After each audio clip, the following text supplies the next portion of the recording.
جرا تیوی تماشاوان نجات ما و خوش به جارک دنج برنامه پنجره و جه ام ورنا میوان ما یه و خلک هلبستوان خبات شاکرا هلبستوان خبات شاکر سال 1967 لتل عربی تا گریدای بازار قامشلو هاتیه دنیای خوندنا خویا سرتی لگوند تل خاتون کا گوگریدای بازار تربسپی بداوی کریا و هر وحال بازار تربسپی خوندنا نوندی بداوی کریا وی حتی نهاد چار پرتوکن هلبستان چاپ کرنا جبو گوش نزیک و ام خبات شاکر ناس بکن ما ایرو کریه میوانی برنامه پنجره وجه خبات قلت کی بخیراتی نه بخیر ده بقولك سپاس چار برهم تل عربی تل خاتون تل عربی تجدایک بوی لتل خاتون که شوی دبستانی تبیر آنینه تل عربی هنا نه تنه شبون تنه جدایک بون الویدری يعني صار كده باكم ده صار مليون من وبشتري ديسمبر قريان تل خاتون كانت الخاتون كيف مصر بوما بله خبات شو في بيجن يعني زيدي 6 سنه تجولات دركتي صار 1960 ونهاجي تكوشي المانيا يكريا يعني دماغ ورك شوبينر كي مروف خبات بدي ناس كرن 6 سال تناخوا نابن ديوانك بوغو خبات في 6 سال يدا شبو يعني د جوانيا خدا مروف كاري بيج يعني دمك دريج نتهني الفر يعني هم هندروي سوري جدا مديسه جي خو دركتن نهده صالان همن من الشاميمان اوجي بخوجي جبوما يعني اريد هندروي ولاته كده بس هيلينا خو دوركتن اوجي جبوما غريبي بو ابا يعني زيدي تمنين كو ماكري پرانیا و جدر و درباس بو جدر بی ولات درباس بو اللي او هيفي اكو دوامني بولات و دوامني بجي و دوامني بخزاي و بخزايا ولات ما او هر امبير بون يعني دهات جيان كرن يعني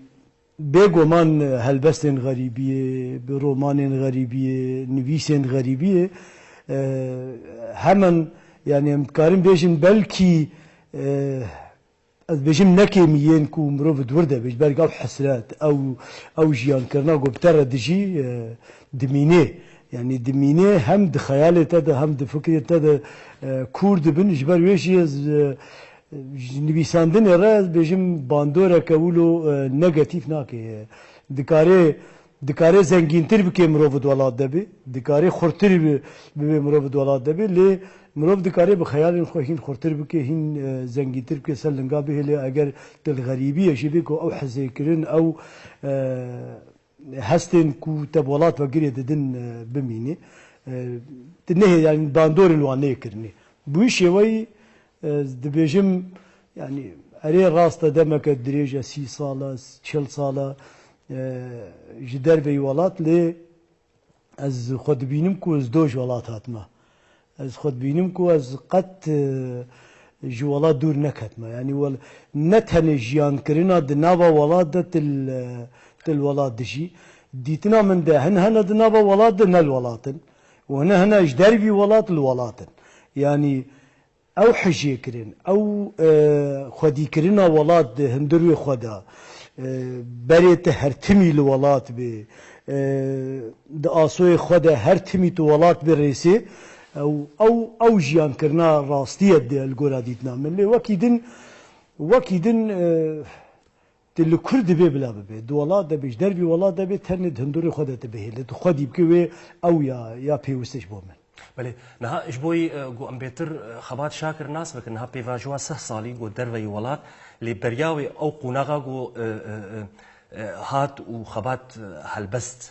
هلبستك برز دست بكي صالي حشتين بيش تكلي وب موزيك يجربون وخباتي وي موزيك يجي بحساوي يجي بكن او جداهيه الناف برا كوما وموزيكي وهالبستي دا بيترتا او بوزيسيون اخو مركز اخو جي اخو تاخو الكرديد يعني ذي بجمنا راستا بلكي دبيكم من بستراني دست فكر بموزيكي من دست فكر اللي من خو بيتر ده هالبست داديت بيتر من هالبست نزيك رح يخديت نكو موزيكين بو بردوامية هالبستي خبات از ببورينا از بحثا قناغا بري هالبس نفيساني وان خباتي تاي كومي كوجان صال بو او قناغو بيفاجو تشاوا درباس بو صالين حشتي بو مشوا بله صاد نبره حشتي ونوتي ده اب تجربه مد دكوما ده بون يك جيل شامي كوجان صال بو حشتي وبينج نافي كومي نافي كومي كوما نوهلات بو دور ده ما بهبره ما حاضرين نوروزك يجي كلمه كاسيتك جي بلاكر د پایرجیش خو د هشته نهاده کوما هزل التربسفيه ام سر كوما نوهلات من كوما نوهلات هند ميني كوما نوهلات نزان يعني اما وش هغه قال لك اندامي وهن بقريا نالي عفريني بون الجمع بون هن دركات دربي اوروبا وهن دهندروي سوري دل بلابون ما دمك دوم كر اما بيت هالي بشتيكو از جوي دهات ما نظام تكليه من زيدا نمان كاسيتا يكمين ما داغرتو بشتي كاسيتي بصالك تقريبا يعني من تكليه من كوميش هبدا قطبون بله بايويرا هدي بايويرا بيغومان بباجوع عسكريه درباسبو يعني دي صالو نيفيل عسكريه بون دهندروي ويدا دهندروي يعني بريقو عسكري بداوي ببي من زهاتم تربسفيه كوما هيزل من شهيد خباتنا عسكري كوجان صار بو كوما هيزل يعني الداويه هشتي هذا من هشتي وهشتاده من اول خبات او زهاتم ما هفددي اول خبات يعني شهيد خبات ما بالي هبي مدرسه بون شهيد نزير او جيتا دي برانيا اندامي كوما هيزل زبور يعني بونا جانغوري ونها استا شهادتي نو صالان براني نالي قال لك يعني حوالي مثلا صبريد جوبندي دبو او شهيد نزير جوبندي دبو شهيد خبات اسكارم بيجم موتور كومي بو يعني هم جاليه هلبسته بو هم جاليه تجربه بو هم جاليه معنويات باش حمي عليها هوالك البيش بو شهيد خبات يعني هر سي هوال شهيد كتن دبي مره بيجو ما بشتي هشتي النحو نوروزا كوم بهفره در كتن لشهاري حجيرز باركم مشاغل الدريجيكي ما كوم ستران ما كاسيتك جي تشيكر كاسيتا يكمين يا كوما هزل هشتي نوروزا هشتي اري وشاغي اجيب دسترانا تبليبوم يعني استرانه شهيد خبات جي جرك حميم من بقوتنا بس من جير قوت ما قلت دنجة بيت اللي تكاري بيت البيجي وشاغي او استران براسي جي خوش در كاتن ايكو يقوتن شد بيجنا ده لذتا دكاسيت جيدا لذت وتحمى دكاسيت ده جيدا بيقومان دنجة شهيد خباتا دنگی ویا رنگی ویا حمی کلین کو مداغرتی کلین حمی البرشابه منا يعني اف الجورا من بي باجويا قال لك جرينج بو وقال لك خرط بو دوي دميدا ناس كرين نتوي بون عليه هنري بيج دكاتد يعني حمي بهبره دردكاتن بي باجويا ديمقراطيك بوني بو حمي بهبره دردكاتش بر بيد نابا ما كردين روجافا دا از بينم يعني دمك زيرين بو بله خباتش خو شما برسا كوما وخباتي وذكر يعني بتشقا صالين دريجي سر درباس بون شخوت هلبست دنفيسي ومجارا ما جراني بيتر هلبست بي دويدا ميدا شخوت هلبستا كلاسيكي تنفيسي دوا صالي داوي دجي بريجي الجمته بيدت بون او تشت دوا صالي داوي دم بيجن بري بيفاجوا تشاب كرنا برتو كامل سروان با اخفن او هلبستان وجنجي تبرزي وبخورتي تنفيسيا دفردا خبات دناف برا كلاسيك ونوجن دبيتر خد كردا رحد بيني يعني هردو رنقات نفيسي نابيغو ما جداياتنا برا هردو يعني زبيبجم هردو اليجي بله هلبستن هردو اليجي خیالك خورد جير لازمه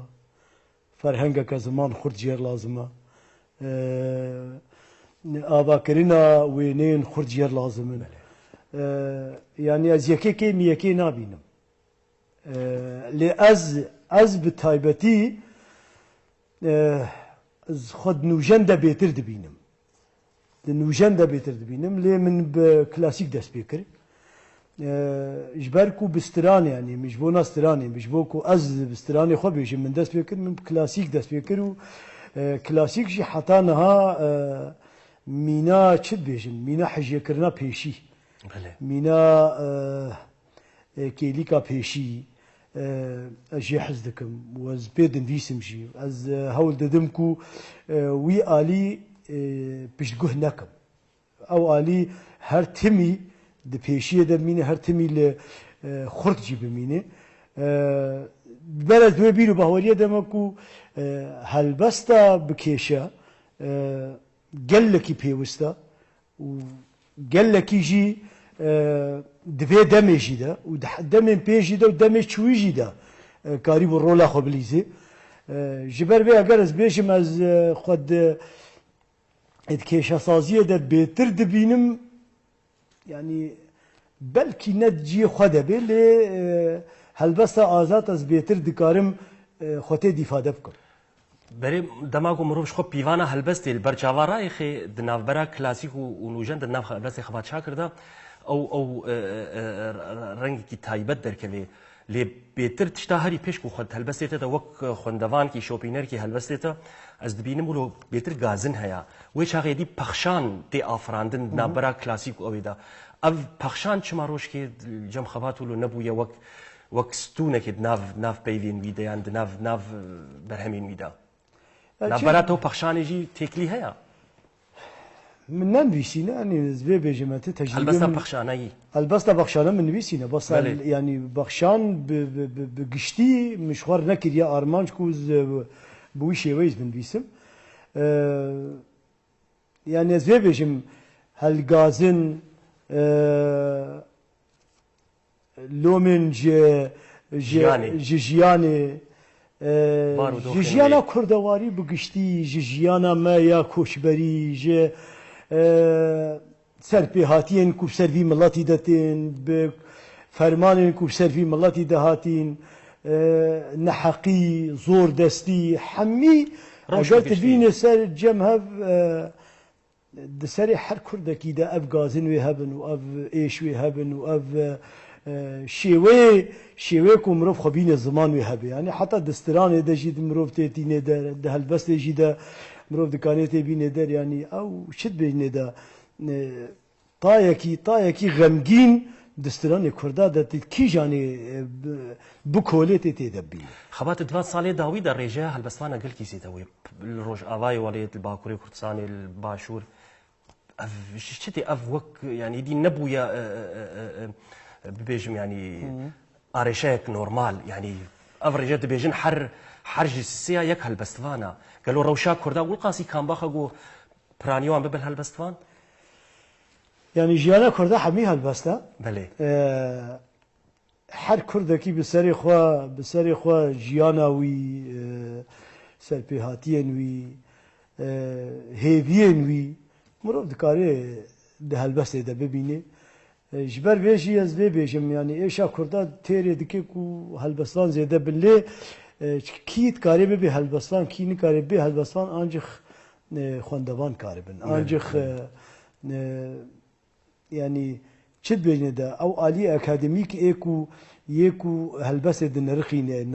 رخنيا كو لهلبسوان ولهلبسته تيكرين انجخ مروف كاربي شوي ببینه کی هلبسوانه کی نه کس نکاری بيجي از هلبسوانم کس نکاری بيجي هلبستا من یا هری سرکتیا لی جبر رخنبان كيمن جبر رخنا كل هلبسته دبي كيمن جبر كو عالية أكاديميك دنابا مدى يعني تزانين جهة وجهي دنابا مدى يعني بعد صالي داوي بلكي هن الباشور تشيبو بن لید عالیه کرمانجی ده به تایبتی یعنی به ازارابای کرمانجی تشتکتن نه با چند سال داوی یعنی 2 سال داوی للروج آبا تجربة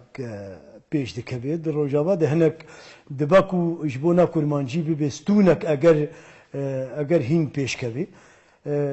اجبر نبونا بان اجبر نبونا رخنه اجبر نبونا اکادمیان اجبر نبونا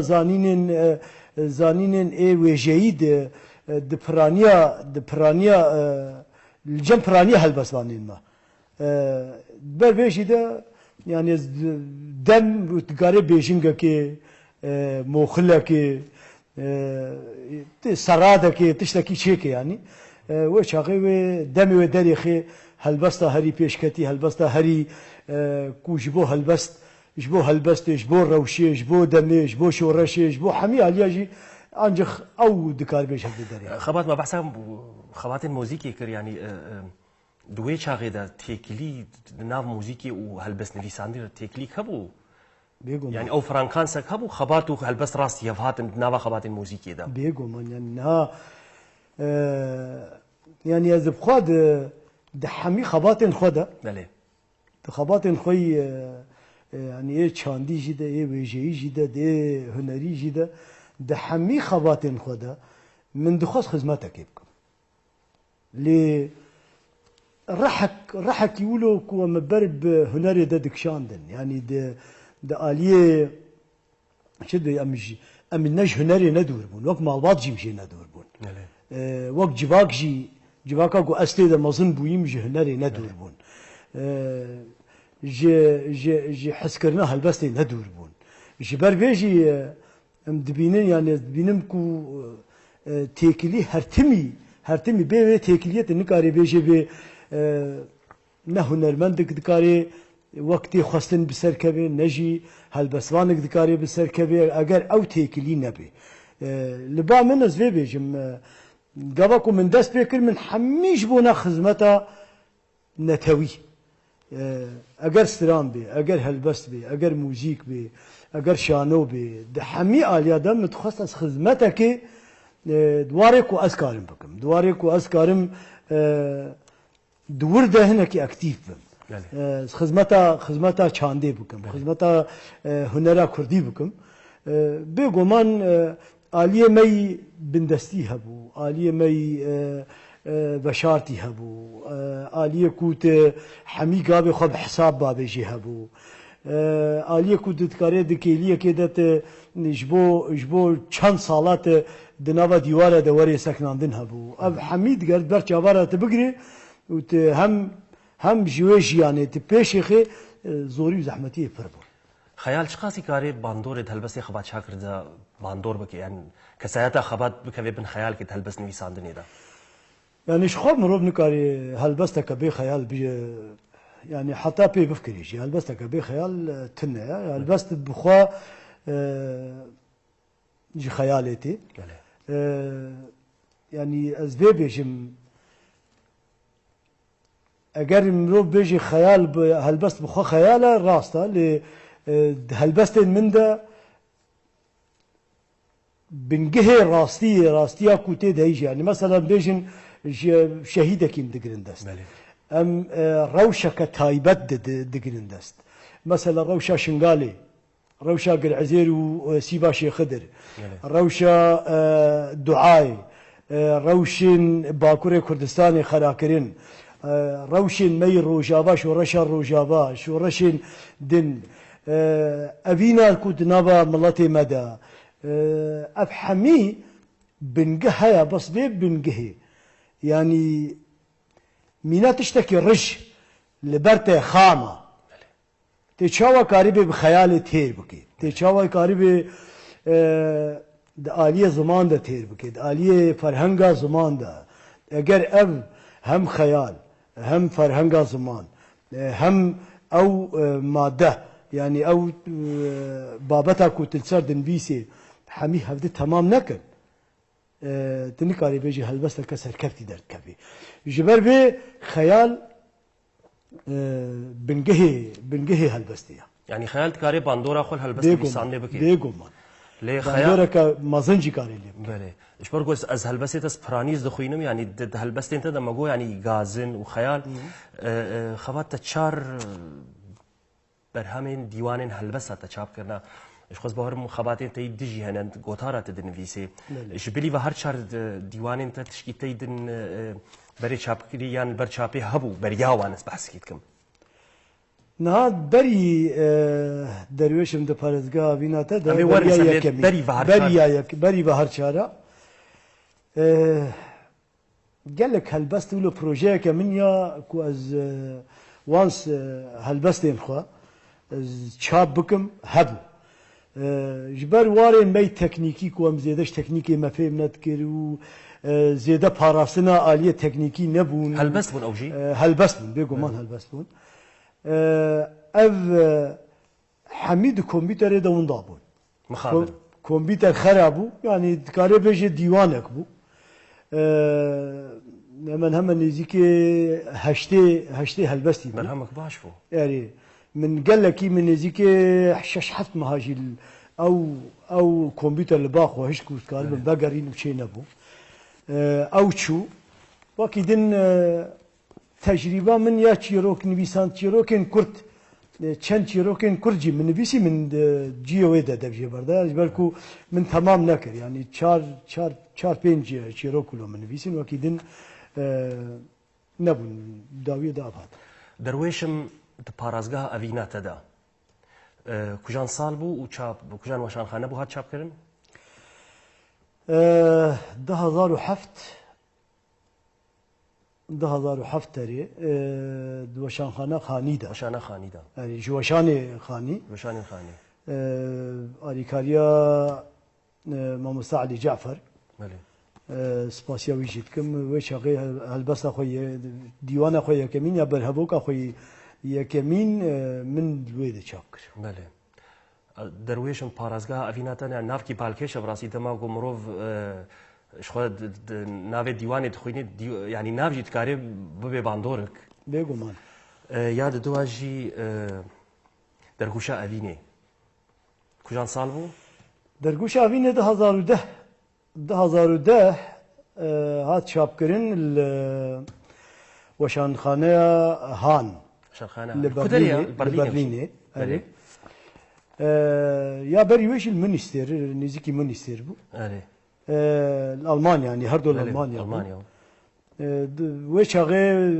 ez li Başûrê Kurdistanê jî min hem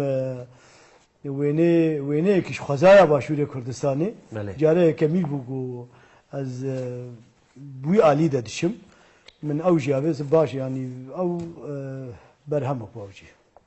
Awazên dil? Awazên dil 2013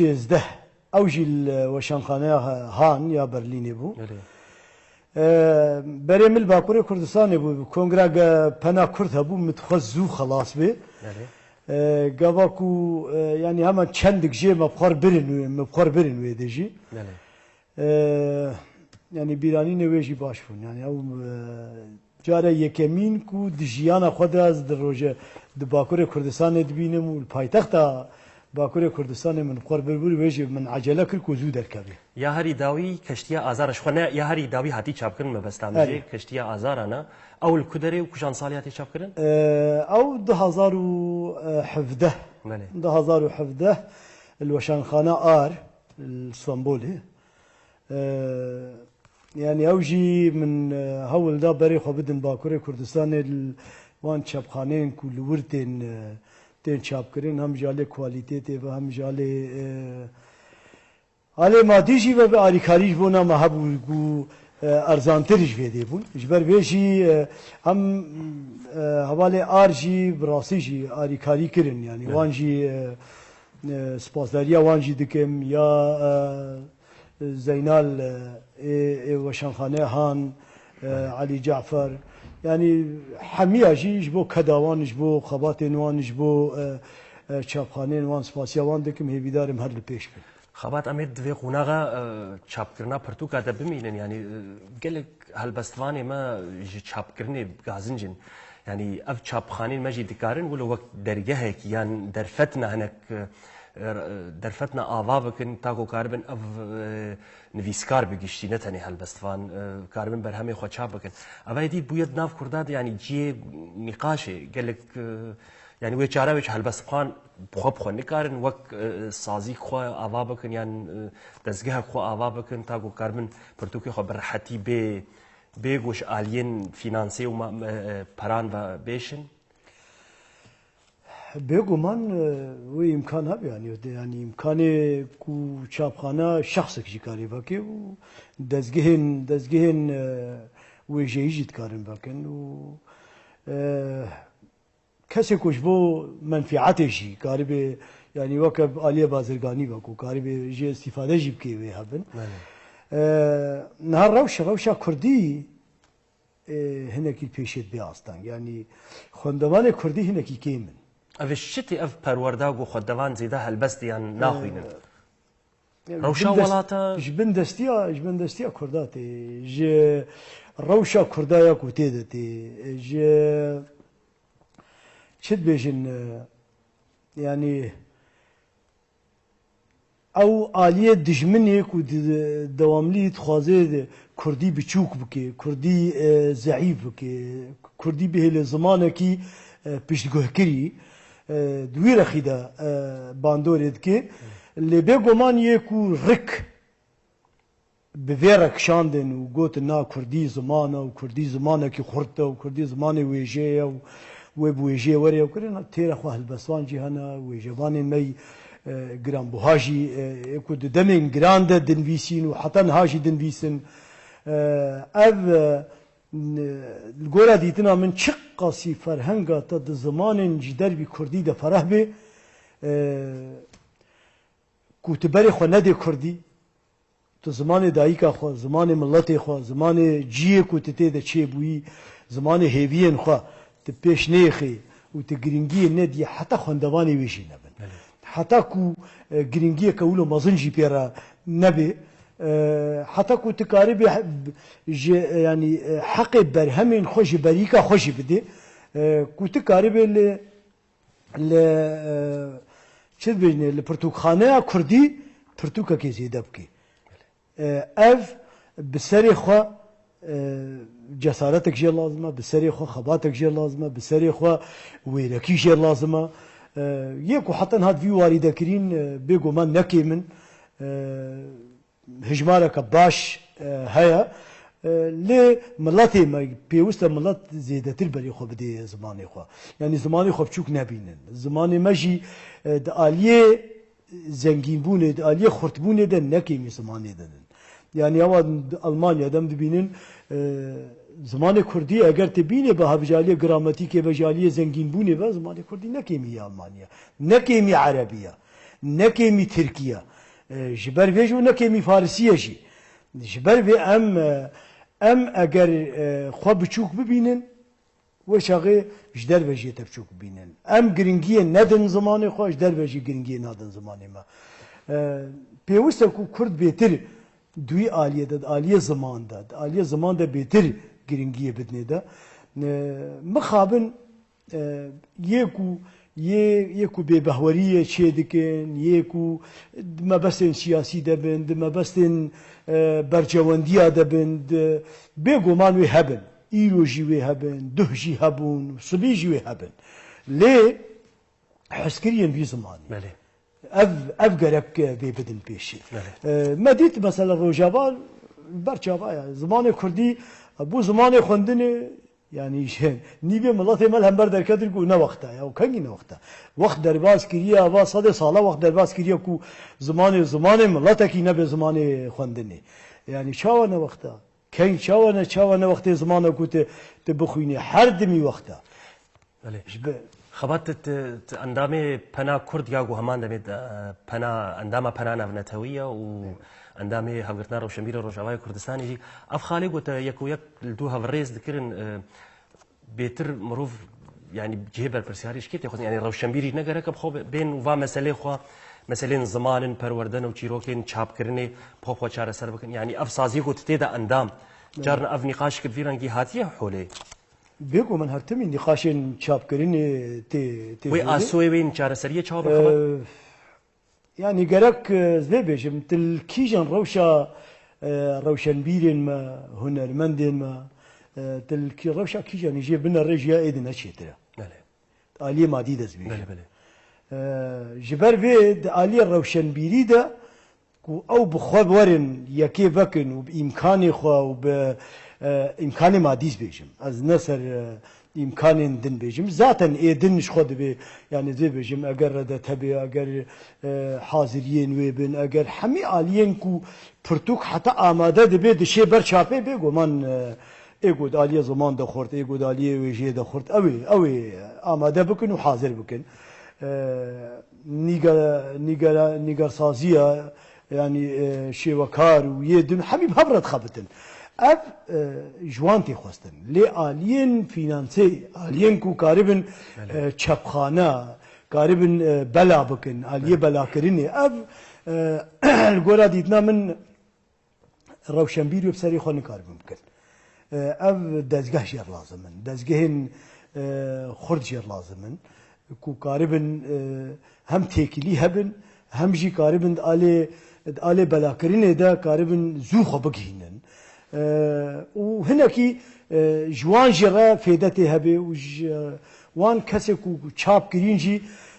يعني اسكارم بيشم اگر فيده نبيجي شكيماي بخسار نبي اف وي قارب بهلكو اف روشنبير يانجي هلبسفان يان مچنا بي ليتكن قارب آماده كاريه برهمه كدن بكين ها برانيا ويجبان ما براني وحتى تكاري بيجي هنرمند ماشي تبر شغلك نورمال را جبو دبارة مالا خوا دي كاري هنري يعني كاري ويجيتك يعني قال لك هجمارك كيم بلكي سرت اللي دستكي ينكو جفرتوكي خوا إدارتكن يكو جسترانين خوا إدارتكن جو موزيكا خوا إدارتكن قال لك كيم جبر بي اگر هاتو دزگه که آری وی روشنبیری کری آری وی هنرمندی کر کو کارب برهمن خو چاب بکی کارب خو پیش خی او انرژیا خود دک یعنی کارب خو خودی بکی دوی انرژیا خود کاری د برهمه که هین خورتر ده هین لپیشتر ده کاری پیش خی هم فیدل ویجیا کردی ده هم فیدل هنرا کردی ده هم فیدل بازارا کردی دبی یعنی تحمی آلیادا مروف دکاری بیشه به جبو زمان کردی جبو ویژه کردی جبو چاندا کردی گابن باش بن نه در جوابات تشتی ولو یعنی در باشور ده هن در باشور ده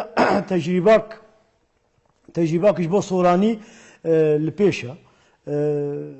هیچ دمن هفتی ورده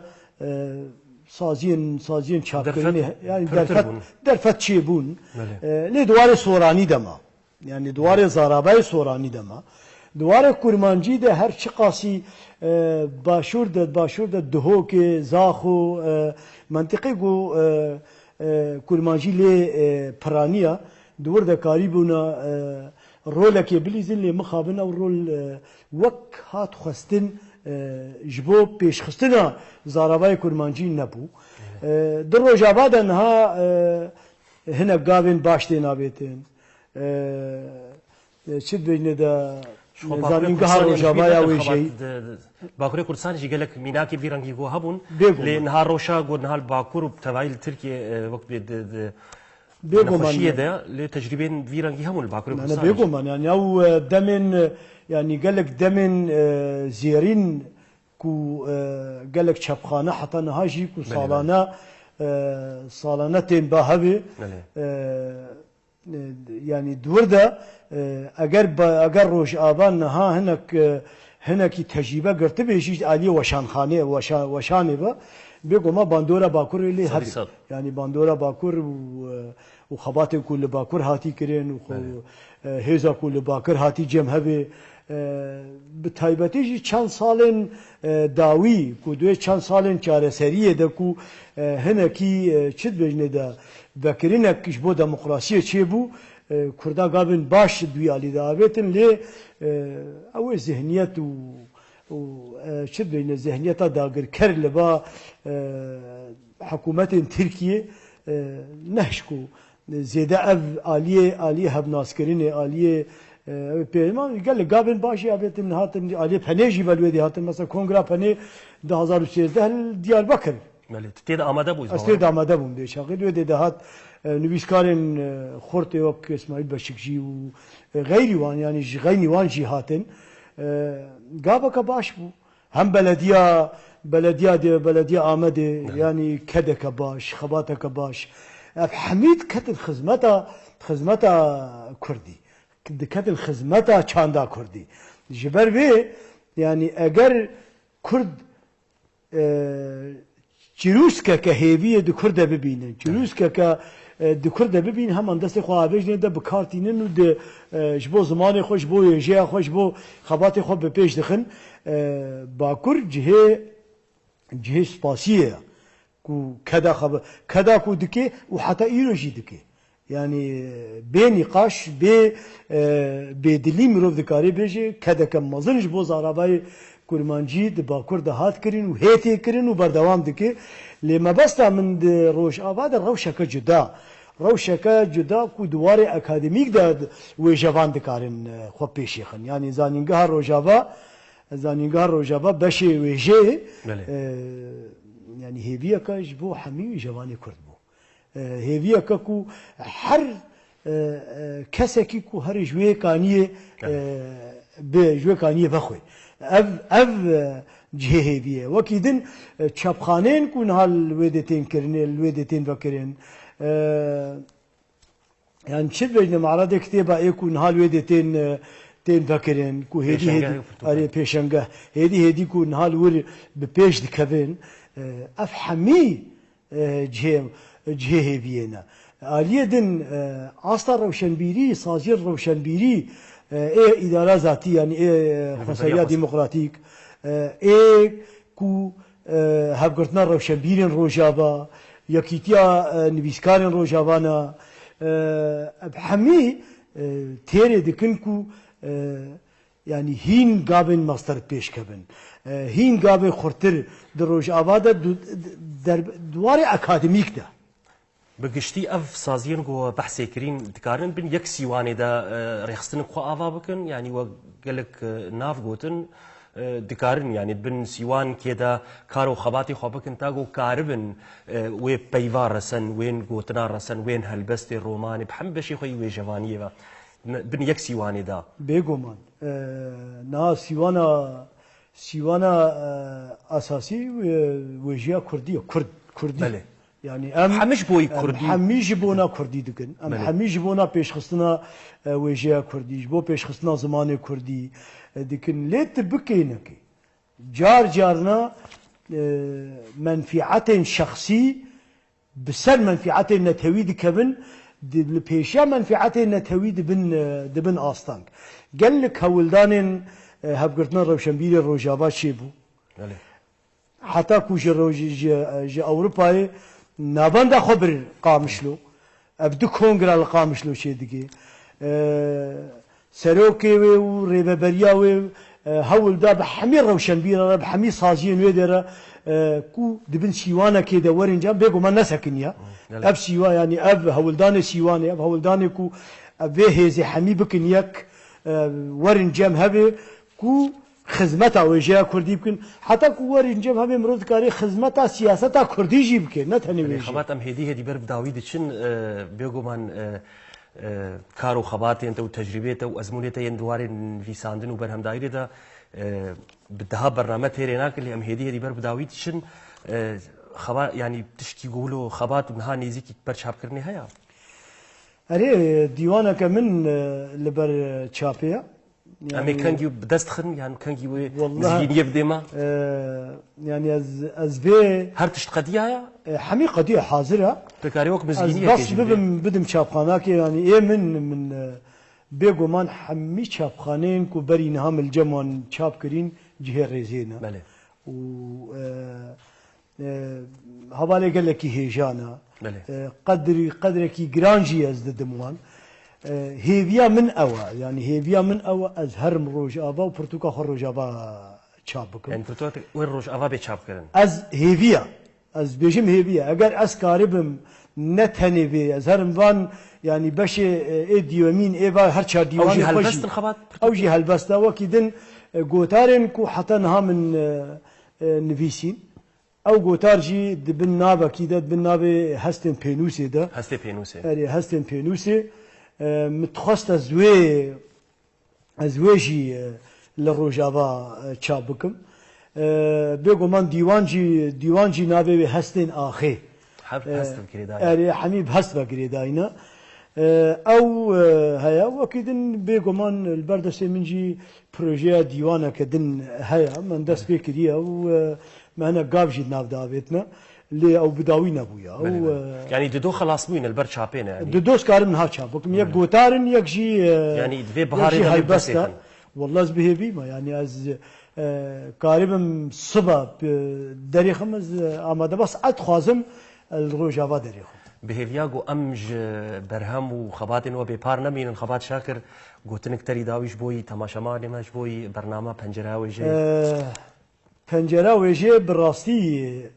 پنجره كو هر ويجوان دكاري خوتي ده ببيني ملت مجي دكارين جيبه پنجره دبي پنجره لويجي خو بنرن ويجي استا ويجي بلنديا ويجي زنگین بونا ویژه کردی دکارن دوی پنجره ربینن سپاسیا وتکم سپاسیا شیرا یعنی جبوی پیوار و شنبیلی دکاریان دیتناخو کی بیج به گمان یعنی پنجره که باشه عبد عالیه که عالیه دن جبونا روشنبیرن کرد هیویا من اواکو سالا 2019 به سالا سرکفتنین هری مزن دواره هفگرتنا روشنبیری ده دواره پیشخستنا ویژه کرد چاندا کردی بگشتی و دواره بدستخستنا